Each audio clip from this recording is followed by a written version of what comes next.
नमस्कार, बहुत स्वागत है आपका। कर्क राशि। देवगुरु बृहस्पति नक्षत्र परिवर्तन करने जा रहे हैं। अभी तक वो राहु के नक्षत्र आद्रा नक्षत्र में चल रहे थे। अब खुद के ही नक्षत्र 13 अगस्त से पुनर्वसु नक्षत्र में प्रवेश करेंगे। देखिए, देवगुरु बृहस्पति आपके 12वें घर में चल रहे हैं, यानी मिथुन राशि में, और मिथुन राशि में 14-15 मई से वो चल रहे हैं और उस समय से ही राहु के नक्षत्र में थे।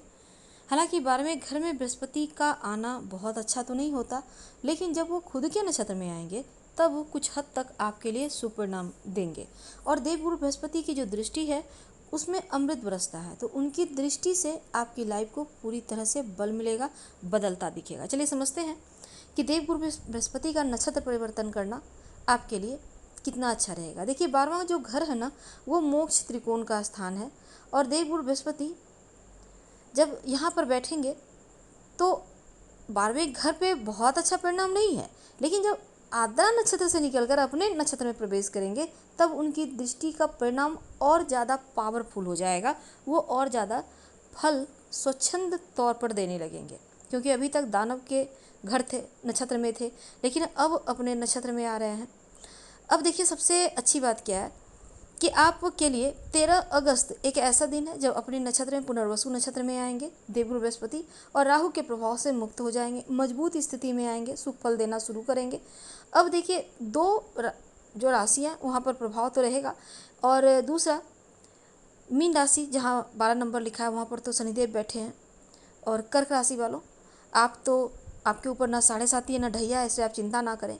अब जो दूसरा प्रभाव आएगा 9 नंबर जहाँ लिखा है, यानी कि आपका छठा घर, रोग चोट ऋण कर्जे शत्रु का घर। अब यहाँ पर मेहनत का स्थान है, प्रभाव आ गया है, दृष्टियाँ भी है, और देवगुरु बृहस्पति की दृष्टि को गंगा जल के समान पवित्र या फिर अमृतदायी दृष्टि माना जाता है। तो चतुर्थ भाव पर इनकी 5वीं दृष्टि है। तो ऐसे में जहाँ पर राहु बैठे हैं, नवम दृष्टि आ गया है। अब ये प्रभाव देवगुरु बृहस्पति को क्या देंगे? आप धर्म की तरफ आपका झुकाव बढ़ेगा और अभी तक जो कष्ट था, पीड़ा थी, दुख थे, तनाव थे, उनसे मुक्ति मिलेगा।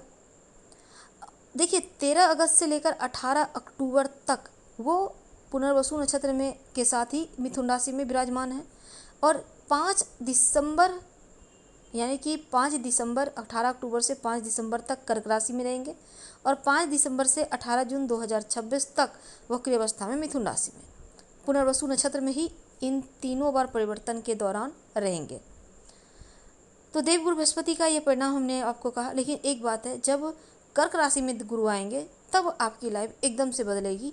कब बदलेगी? 18 अक्टूबर से 5 दिसंबर तक का जो वक्त है, क्योंकि यहाँ पर हंस नामक महापुरुष राजयोग भी बनेगा। तो चतुर्थ स्थान आपका हमने कहा कि जागृत हो गया है। अब अगर आप स्थान परिवर्तन करना चाहते हैं तो बढ़िया योग है, माँ का साथ मिलेगा, माँ के स्वास्थ्य में सुधार होगा, करियर को लेकर कोई दिक्कत थी वो समाप्त होगी, परिवर्तन के योग हैं, जॉब में परिवर्तन हो सकता है। चतुर्थ भाव एक्टिव होने से प्रॉपर्टी संपत्ति प्राप्ति योग बनेंगे। फैमिली में हो सकता है किसी भी तरह का अशांति हो तो वो समाप्त हो जाएगा, फैमिली का जो तनाव है वो समाप्त होगा। देवगुरु बृहस्पति अपने नक्षत्र में रहेंगे तो प्रभाव बढ़ेगा, तनाव से मुक्ति देंगे, सुखद जीवन व्यतीत करने का आशीर्वाद मिलेगा। चतुर्थ भाव सुख शांति का भी है, तो गुरु की जो दृष्टि है उसमें अमृत है, तो सुख शांति बढ़ेगी, यानी निगेटिव चीज़ों को दूर करके सुकून वक्त यहाँ पर प्राप्त होगा। अगर आप जॉब वगैरह आप कर रहे हैं या जॉब करने के लिए प्रयास कर रहे हैं तो यहाँ पर समय अनुकूल है, महत्वपूर्ण कार्य बन जाएंगे। जॉब चेंज करना चाहते हैं तो समय अनुकूल है, क्योंकि 12वां घर परिवर्तन का है। अब देखिए, एक और चीज़ है कि आप अगर कर्ज से परेशान है, छठे घर पर दृष्टि है, तो रोग चोट ऋण कर्ज शत्रु से मुक्ति मिलेगी। गुरु की दृष्टि छठे घर पर आ गई है, दुश्मन भी शांत हो जाएंगे। और एक और चीज़ है कि गुरु कृपा से अनावश्यक जो बाधाएं थी, परेशानी थी, षड्यंत्र थे, आपको लोग बेवजह फंसा दिए थे, उन चीज़ों से बाहर निकलिएगा। तो छठा भाव की तमाम नकारात्मक चीज़ों को सकारात्मक तौर से बदलते दिखेंगे देवगुरु। अब 8वें घर पर भी इनका प्रभाव है। 8वां घर राहु है यहाँ पर और गुरु की दृष्टि आ गई है, तो राहु की दृष्टि, हालांकि चंगुल से गुरु बाहर आ चुके हैं। अब यहाँ पर क्या होगा कि गुरु की दृष्टि अष्टम भाव, जो अनिश्चितताओं का भाव है, यहाँ पर पढ़ने से जो अनावश्यक बाधा थी, जो लाइफ में परेशानी थी, उनसे आपको बहुत हद तक मुक्ति मिलेगी। सुखद वक्त है। अष्टम भाव जीवन को बदलता भी है, ये बदलाव रहेगा। ज्योतिष में गुप्त ज्ञान विज्ञान से भी जुड़ा अष्टम भाव, रिसर्च के फील्ड से जुड़े हैं तो अष्टम भाव से संबंधित बढ़िया फल मिलेगा, क्योंकि देवगुरु बृहस्पति की दृष्टि में अमृत है। अब देखिए इनका प्रभाव नवम भाव पर भी आ गया है शनिदेव।